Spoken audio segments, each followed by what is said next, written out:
We look at things when we go through them as if they're supposed to tear us down, but what they do is build us up. Yes. Me and Sylvia were talking before, and she said, Abraham went from being a father of none to the father of faith. When God gave the promise, that wasn't the promise. The promise wasn't going to be, you're going to be known for your faithfulness. No, it was just, you're going to have a whole bunch of descendants. We're going to give you this baby. You're going to multiply. You're going to have a whole bunch. Your seed's going to be plenty. Never said anything about you're going to be the father of faith. When God adds to us, it is so much bigger than us. How is it that what he experienced back then, lying about who his wife was and laying down with the handmaiden, all these things, he would have never thought that years later Sylvia and Kanisha would be sitting down talking about how his story affects us today and how he had great faith. Yes, yeah.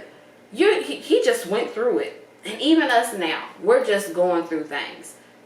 But the thing is, we go through things, we're built up, we're strengthened, and we're able to help somebody else. God takes care of his church. And he takes care of his church by way of his people. So when we're experiencing things, it's important to remember that my belief not only affects me, but affects those that are around me. Because when I show that I'm shaky, it's like, I don't know if y'all can believe this, God, that I believe, because maybe not. But I believe you, God. And I'm not even saying it's always easy. No, it is not always easy. It made me think of when Jesus was like, Simon, Satan desires to sift you as wheat, but you ain't gonna let him do it, are you?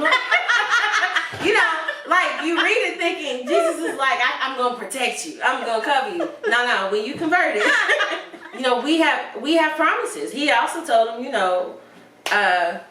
upon this rock, build my church. You got promises. Yeah. But what you're going to go through, you're going to be built up, and it's for the building of others. That's our purpose. That was, and Abram didn't know this, and he didn't live to see it done.